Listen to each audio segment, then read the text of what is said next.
Doutor Tac, bom dia, bem-vindo. Muito obrigado ao senhor por ter atendido aqui ao nosso convite, que foi um convite feito assim, devido à gravidade da situação que a gente está vendo acontecer no Brasil. E eu não estou só me referindo a essa gente que parece ter se alienado nas portas dos quartéis por trás de uma couraça invulnerável, acreditando que vão acontecer. Todo dia vai acontecer alguma coisa. Ontem era para ter acontecido, hoje é para acontecer, daqui 72 horas é para acontecer. O que está acontecendo, doutor Taco? Nós temos uma epidemia de insanidade mental no país? Então, Fábio, acho que a gente, primeiro, muito obrigado pelo convite. Acho que há várias razões, né? Ah, o que eu acho interessante a gente dizer de antemão é que esse pessoal bolsonarista que votou no Bolsonaro, aliás, você foi o primeiro a chamar esse camarada de nazista, né? Eu te acompanho, achei sensacional.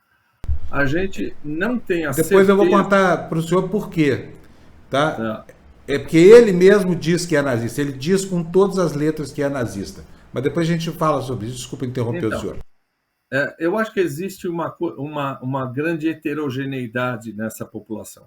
Muita gente que votou nele, aliás, eu não vejo nenhuma razão, nem ética, nem moral, para ter votado nele. Mas uns votaram nesse camarada por falta de informação. Outros porque acham que o mercado e os seus ganhos financeiros são mais importantes do que o número de mortes e as barbaridades que aconteceram. Outros, inclusive médicos, você sabe, têm um sentimento antipetista e eu acho antipobre, antipartido dos trabalhadores, e você acompanhou aí, acho que eu vi no teu programa, gente dizendo o seguinte: bom, aqui no sul a gente trabalha, aí no norte, onde a gente vai passar férias, vocês votaram no Lula, ou seja, existe um preconceito, um racismo muito grande, né? Existe todo esse tipo de gente e existem os radicais, né? Os radicais, eu não sei quanto, a gente já orçou em 10%, 15%. Esses são os caras que prometem sair dando tiro, né? Nesse grupo aí, além dos radicais, eu acho que tem, você fala aí dos velhinhos aí na sua cidade, quando você vai fazer a sua aula de hidroginástica, não é que você faz? São os Isso, as minhas crédulos, colegas aqui. são os crédulos, né? Eu acho que o Brasil tem uma falta de formação científica e uma falta de formação política importante, né? Falta de informação científica. Os caras falam mal da vacina, muitas pessoas são contra a vacina com o argumento de que, bom, não se mostrou eficaz, mas também não se mostrou ineficaz, o que é uma grande bobagem científica, né? Os indivíduos dizem que, bom, o, o, o, muita gente, aquela história, o estúpido, me perdoe dizer assim, tem sempre um caso para contar, né? Então, eu e o fulano não tomamos nenhuma dose de vacina e estamos bem, o vizinho tomou e morreu, né? Eu tomei cloroquina, assim como a minha família toda, e estamos bem. Quer dizer, o estúpido, por falta de informação científica, ele lida mal com estatísticas, ele não consegue refutar uma ideia científica inadequada. E eu acho que tem outra coisa, né, Fábio? Nós temos um país, do ponto de vista político, a população é muito ignorante do ponto de vista político, né? Nós temos os saudosos da ditadura, mas as pessoas não sabem o que é política, as pessoas caem facilmente na esparrela de que todos os políticos são corruptos, o STF precisa ser fechado, a bandidagem é por causa que os juízes são lenientes, o STF é leniente, e aí vai, né? Você ouvi outro dia dizendo que você começou, passou uma parte da sua carreira na Jovem Pan, né? Sei A lá. Jovem Pan é o próprio órgão nazista, né? Da Alemanha nazista, aquela rádio oficial do nazismo. Eu me lembro da Jovem Pan quando era criança. Eu acordava com a minha mãe chamando a gente, porque tinha aquele vambora, vambora, olha a hora, né? A gente era chamado, acordado com isso. Hoje a Jovem Pan se transformou, agora talvez tenha melhorado um pouco, que o Augusto Nunes, o Fios, etc., foram mandados embora, mas se tornou um órgão oficial da realidade paralela. E pessoas sem formação nenhuma política dizem que fazem formação política através da Jovem Pan. Então, tem essa questão da mídia. Depois que nós conversamos, eu fui dar uma olhada. Eu achei uma frase do Goebbels que você vai achar muito interessante. O Goebbels diz o seguinte: qualquer homem que ainda tem um resíduo de honra tomará todo o cuidado do mundo para não se tornar jornalista. Olha só. É verdade. Nós estamos falando dessa rádio oficial do bolsonarismo.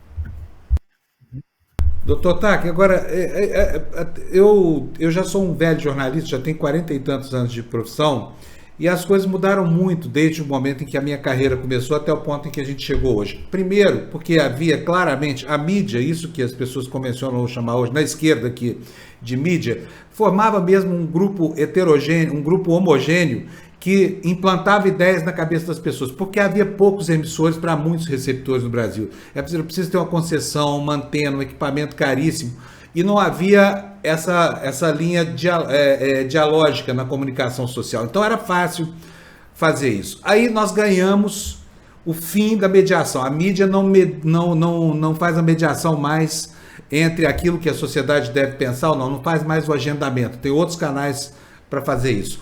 Só que a informação que traz a verdade factual, sem querer aqui ser idealista com relação ao uso da palavra verdade, estou falando de verdade fática, né? Aquilo que é fato. Aquilo não chega para as pessoas mais. Então a gente não se comunica com elas mais. E eu não estou dizendo de uma presunção de realidade, mas no mundo delas, com as fontes delas, elas têm elementos que levam à conformação de um outro universo. E a gente também nos recebe aqui.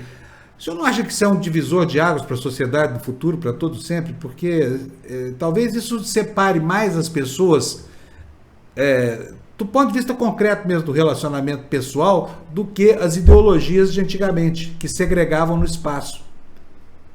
Bom, eu acho que cada um busca o órgão de informação que mais se adequa ao meu raciocínio, ao meu desejo, vamos dizer assim, né? Eu acho que essas rádios de direita chamam ou buscam o indivíduo que é crédulo, o chamado cidadão de bem, o chamado patriota que acha que está aí para salvar a pátria. Veja que a grande votação desse indivíduo é no Sul, Santa Catarina, Rio Grande do Sul. O que significa isso? Esses órgãos de informação são órgãos de informação voltados para o homem branco, para o homem hétero, da classe média alta, que não se julga trabalhador, que acha que é um indivíduo de livre iniciativa, é um indivíduo que acredita na meritocracia, indivíduo que divide o mundo em losers e winners. Quer dizer, cada um de nós vai buscar o órgão informativo que ressoe exatamente o que eu acredito. E aí não tem debate de ideias, né?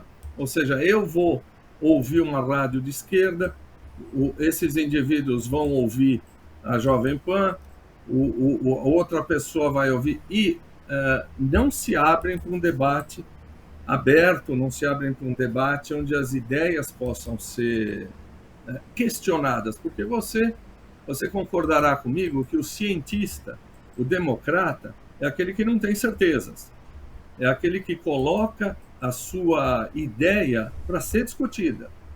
Eu posso ter uma ideia falsa e nós vamos botar para discutir. Esses indivíduos têm certeza absoluta da sua própria realidade. E se você tenta discutir qualquer coisa científica, política com eles, eles vão dar risada de você, dizendo que você é um idiota, que você não percebeu que a realidade é outra. Eles são os caras que têm um olho só, numa terra de cego. Quer dizer, eles percebem e você não. Então, acho que a mídia está fragmentada porque o país está fragmentado e porque, neste momento, cada um de nós está buscando o órgão de informação que mais lhe fale ao ego, um órgão de informação que repita aquilo que eu quero ouvir. Eu não sei como é que isso vai mudar, mas eu, como psiquiatra, você sabe que como psiquiatra tem um quadro chamado Folia D. Folia D é um quadro onde um indivíduo psicótico, delirante, convence um outro de que a realidade dele está acontecendo. Quer dizer, eu acho que o arcanjo Gabriel está vindo falar aqui comigo e eu convenço uma criança, um crédulo, a rezar comigo, a olhar o arcanjo Gabriel, etc.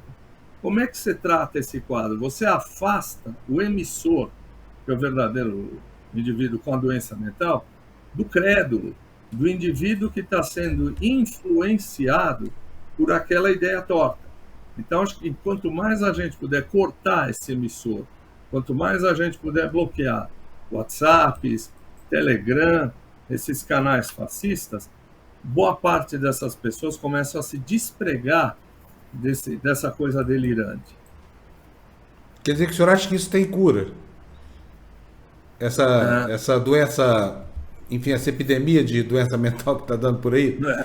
Então, eu não quero chamar de epidemia de doença mental, mas de doença sociológica, eu acho que tem cura sim, mas a gente deve ter aí uns 10 ou 15% de radicais, Fábio, que vão continuar tramando. Você vê que nunca antes nós tivemos tantas células nazistas no país. Ou seja, esses caras são radicais que estão começando a se constituir em verdadeiros órgãos de terror. Então, eu acho que desse povo aí que está no quartel, vão embora os velhinhos e as velhinhas que fazem hidroginástica com você, vão embora o tio e a tia do Rafa, mas vão ficar os mais radicais, os mais reacionários. E esse é o pessoal que me amedronta.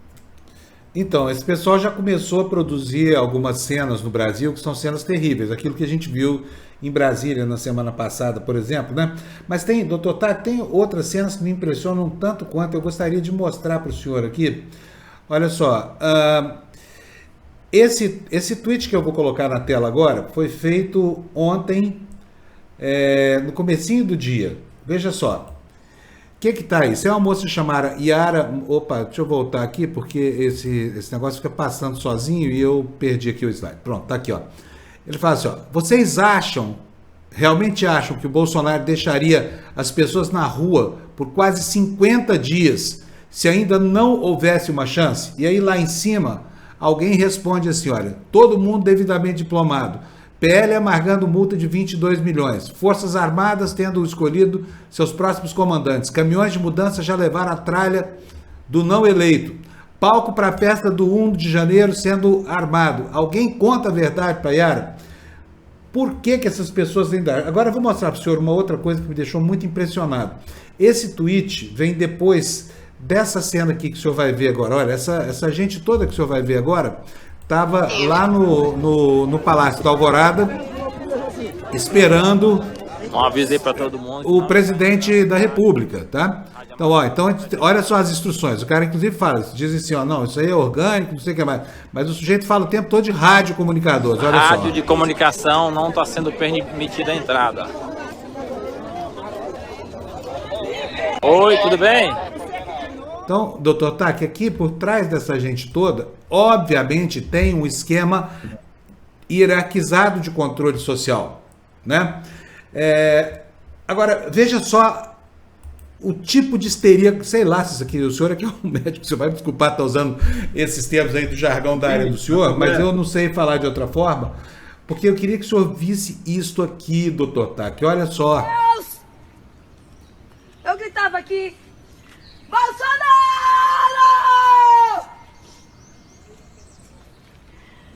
Bolsonaro! Isso parece um teatro, mas o senhor vai ver que na verdade não é. Quer ver só como é que vai terminar essa cena? A Câmara incomodava. Bolsonaro!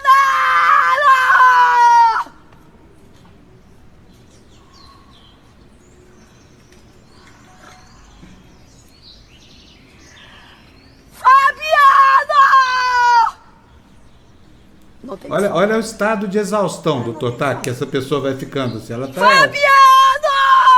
Começa a gritar Fabiano. Fabiano! Olha isso, doutor Tati. Fabiano! Quer dizer, tem um sofrimento gigante nessa cena. E aí esse sofrimento realmente me comove. Eu não vou ficar tirando sarro disso, mas é uma pessoa que está completamente tomada por esse sentimento de derrota aparente. Como que a gente consegue entender isso, doutor Tacchi? Então, seria cômico se não fosse trágico, né, Fábio? Olha, eu acho muito interessante, e eu não tenho essa resposta, a gente conhecer essas pessoas antes desse fenômeno. Será que essa senhora se colocava nas diferentes situações de vida desta maneira? Será que essa dramaticidade, essa agressividade, essa irritabilidade já faz parte dela? Quer dizer, ela, de repente, pegou um enredo e continuou sendo ela mesma? Ou ela foi encantada por esse enredo? Quer dizer, acho que daqui a algum tempo a psiquiatria vai acabar estudando essas pessoas e conhecer um pouquinho a personalidade pré-mórbida delas, né? Vamos lembrar da Hannah Arendt, quando ela dizia da banalidade do mal. Quer dizer, nem todo mundo que está aí fazendo esse tipo de coisa é um psicopata, tem um problema de personalidade, mas começa a entrar num jogo, começa a ser alimentada dentro de um jogo, né? São pessoas, muitas vezes, que não têm uma causa, né? Elas não têm um objetivo de vida. E essa causa bolsonarista deu a elas uma razão para viver. Quer dizer, elas se tornaram patriotas, a pátria tem que ser salva, elas se sentem messiânicas, né? Elas acham que se elas gritarem e berrarem, a gente traz o sebastianismo de volta. O indivíduo vai vir aí para salvar a gente. Então, eu acho que a gente ainda vai ter que estudar melhor essas pessoas, o que elas eram antes, o que elas se transformaram, e eu acho que muita gente são pessoas que não tinham uma causa na vida.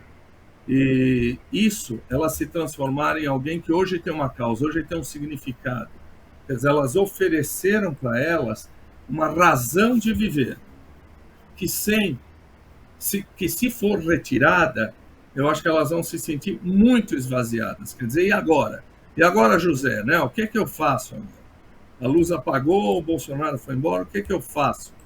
Então, acho que essas pessoas adotaram uma razão de viver, que vai ser esvaziada. E, aliás, algumas dessas manifestações que eu separei aqui mostram pra gente claramente que deve ter... Aliás, vou botar mais uma cena de loucura aqui para o senhor ver. Sei lá se é loucura, doutor Tacchi, pode não ser loucura, é só uma encenação teatral, vai ver que nós estamos até perdendo o foco aqui, mas houve uma crucificação. Olha isso. Constava nas escrituras. Olha, estão comparando aí... Estavam de pé sua mãe. Estão comparando aí Bolsonaro a Jesus Cristo. Eles acreditam nisso. Começa chamando de mito, acaba chamando de Jesus. Olha só. Quando Jesus viu sua mãe e perto dela o seu discípulo mais amado, João, disse-lhes: mulher. Quer dizer, a figura, doutor Tacchi, que está sendo crucificada aí, simbolicamente, representa quem? O crucificado lá de Brasília. Esse mito que eles... Quer dizer, depois que a pessoa transforma um ser humano em mito, para glorificá-la como um Deus, não custa nada, né? Mas você viu que quem está ali na cena é uma meia dúzia. A hora que a câmera correu, tem um monte de gente de costas, não está ligando para isso, está falando de outra coisa, ou seja, essa maluquice, esse radicalismo religioso, evangélico, juntou meia dúzia de pessoas ali. Todo o resto dos bolsonaristas que você está filmando estão nem olhando para isso. Quer dizer, dentro desses radicais existem indivíduos com crenças próprias. Dentro da radicalidade tem radicais com crenças próprias. E aí eu acho, Fábio, que, infelizmente, a igreja evangélica tem muito, não vou dizer todas as igrejas, mas o nosso amigo Malafaia, porque se fosse boa coisa não seria mala, seria Bonafaia. Né? Boa Faia. Ou seja, eles são os grandes incentivadores dessa identificação do Bolsonaro com Messias, com alguém de bem que veio nos salvar. Então, dentro desse grupo radical, você vai achar crenças absurdas que os dividem. né? Quer dizer, elas não estão falando mais a mesma coisa. Cada um deles está falando uma coisa diferente. E aí fica muito claro também, doutor Tac, o caráter messiânico, já para que nós estamos aqui falando da questão religiosa, mas parece haver uma grande influência do discurso da teologia da prosperidade, que é a história de não desistir de Deus, porque a cada derrota que o crente sofre, corresponde uma decepção e ele não pode perder a fé, porque senão ele não vai à igreja, ele não volta à igreja. E ele, enfim, na liturgia dele e na semântica da religiosidade, ele se afasta do Pai, né? Então, mas a gente percebe isso claramente, por exemplo, na história de 72 horas. O senhor não acha que há um ritual religioso, uma certa influência cultural aí dessas novas igrejas da teologia da prosperidade? Claro. Eu acho que essas igrejas, algumas dessas igrejas pentecostais, eu me lembro de um artigo, estou tentando lembrar o autor, que dizia: Deus nos livre de um Brasil evangélico. Né? Por quê? Porque existe uma ideia, existe um projeto de poder. Existe um projeto de poder nessas igrejas, e o poder é em nome de Cristo. Né? Essas igrejas pentecostais não te oferecem o paraíso na outra vida, te oferecem o paraíso nesta vida. Então você tem que trabalhar, você tem que comprar. Quanto mais prosperidade você tiver, mais dinheiro você tiver, mais Deus está olhando para você, e você tem que batalhar até o fim por aquilo que você acredita. Em geral é o que o pastor acredita, não é o que você acredita. Então acho que a influência dessas igrejas pentecostais está por trás dessa mitificação, né, por trás de por trás de abandonar qualquer evidência contrária para continuar rezando esse credo de uma maneira fanática. Doutor Tac, agora, como é que o senhor acha que vai ser a nossa vida em 2023? Porque me parece que esse não é um fenômeno episódico, não, que ele é um fenômeno que está se consolidando como cultura. E quando eu falo das minhas colegas lá, porque eu gosto muito delas, sabe, assim, como pessoas, acho que elas estão equivocadas, mas é a minha opinião, eu nem de longe, e elas me contam lá como é que é a coisa, elas realmente, como o senhor falou, encontraram pertencimento ali, porque encontraram tarefas, né, são pessoas de mais idade, tem esses que vão para cozinhar, tem outros que vão ali para fazer presença, porque não pode esvaziar a porta do quartel. Mas eu tenho a impressão que isso criou uma cultura, o senhor entendeu? Uma cultura onde o reacionarismo é a matéria-prima. Como é que vai ser o nosso 2023 convivendo com essa cultura, com um governo que se opõe a isso tudo que está aí desfilando nas portas dos quartéis? Bom, vamos lembrar, Fábio, que o Plínio Salgado, lá pelos anos 40, teve 1 milhão e tanto de votos. Então, existe uma parcela da sociedade brasileira que é, sim, de direita, é fascista, é radical, são as viúvas da ditadura, quer dizer, esse pessoal vai continuar presente. Felizmente, o profeta do Apocalipse, se alguém tiver fé aí, vai dizer que eu estou pecando, felizmente o profeta do Apocalipse, Olavo de Carvalho, já foi dessa para pior. Né? Então, estamos menos gente doutrinando. Papai do chão chamou, né? Papai do chão chamou. Papai do chão é ótimo. Você sabe que eu temo, sim. Eu temo que isto permaneça. Eu achei que o Trump, depois da derrota dele, teria a sua figura esvaziada, ele iria para o inferno, etc. Mas um monte de gente continua acreditando nele, ele tem uma real chance de voltar. Talvez porque o Biden não tenha feito um bom governo, não esteja fazendo um bom governo, porque os ideais trumpistas não foram destruídos. Então, eu acho que vamos continuar tendo uma direita selvagem, não é uma direita democrática, e tudo vai depender, acredito, do sucesso do governo Lula. O sucesso, não de um governo do PT, mas o sucesso dessa coalizão.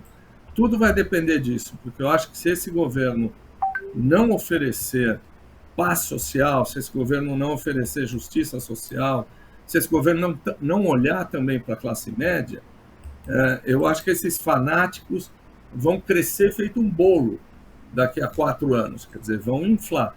Eu não acho que esse fenômeno vai morrer, ele vai ficar menor, mas ele vai crescer à medida, e se eu não desejo isso, o futuro governo Lula não for bem sucedido. Doutor Tac, olha, eu quero agradecer muito ao senhor, desejar ao senhor um ótimo Natal, uma entrada de ano muito bacana, com o pé direito, para ver se a gente começa a mudar o astral nesse país aqui, porque a gente realmente precisa de paz, né? Mas essa paz não vai ser conquistada só com carinho e flores, como eles dizem, né? Vai ter que ter punição, vai ter essa discussão da anistia, que vai ser péssimo se isso encontrar acolhida no Congresso, enfim. Mas que a gente tenha um ano melhor do que foi 2022, porque foi o ano da distopia, né? Quem sabe se a gente não tem um pouco de utopia agora, a partir de 2023? Eu espero que sim. Concordo com você que se o Brasil tivesse o Argentina 1985, a gente tinha botado ou colocaria muita gente ruim para fora. A gente tem essa política do pão e circo, ninguém vai ser punido. E eu vou lembrar as pessoas que no dia 27 você vai estar dando uma entrevista para mim, hein? Eu estou extremamente orgulhoso. No dia 27 o Fábio vai dar uma entrevista no meu Instagram. Vamos trocar de papel. Eu estou muito orgulhoso com o convite que eu recebi. Vou estar lá, 8 da noite, ao vivo, no dia 27, no canal do Dr. Tac. Agora, só deixa eu explicar para o senhor o negócio de ter chamado Bolsonaro de nazista aqui. Eu agradeço demais essa menção do senhor. A gente foi muito criticado no começo, principalmente por uma parte da comunidade israelita, que achava que chamar o Bolsonaro de nazista era fazer pouco das vítimas do nazismo, das grandes vítimas que foram os judeus. E nós encontramos depois amparo no trabalho teórico de uma pessoa que eu respeito muito, que é o professor Michel German, e que não só é judeu, como ele estuda, né? Enfim, ele estuda a história judaica e tudo mais. E ele foi quem avalizou essa história toda. Por quê? Por que a gente também começou a chamar isso? Porque o Bolsonaro foi buscar os dois bordões dele justamente no nazismo do Hitler e no fascismo do Mussolini. O Deus, Pátria, Família é o Dio, Pátria, Família do Mussolini, né? E o Brasil acima de todos, que ele usa desde que ele era capitão do exército, ele foi buscar onde? No Terceiro Reich, porque era o emblema do Terceiro Reich. Deutschland über alles. Alemanha acima de todos. Então não resta dúvida. Depois, assim, houve sobejas manifestações, o copo de leite, as manifestações racistas e homofóbicas, essa coisa toda. Então não foi muito difícil, viu? Agora, houve muita crítica na época, viu, doutor Tac? Parece que hoje ninguém mais discorda disso, nem o próprio, né? Não, você teve uma agudeza extraordinária, quer dizer, relembrar do Deutschland über alles, que aliás é um trecho que foi eliminado do hino alemão exatamente por causa disso. Você foi muito feliz e nós estamos revendo aí a revivescência também dos nossos camisas verdes aí, né? Exatamente. Exatamente. Tá? Fábio, muito obrigado. Desejo a você, ao Rafa aí, a toda a equipe, aos que nos estão assistindo, um Feliz Natal e presente de Natal para os meus ouvintes será você semana que vem. E presente de Natal para os meus ouvintes é o senhor agora, terminando essa entrevista. Um abração, doutor Tac. Obrigado. Muito obrigado. Um abraço. Tchau.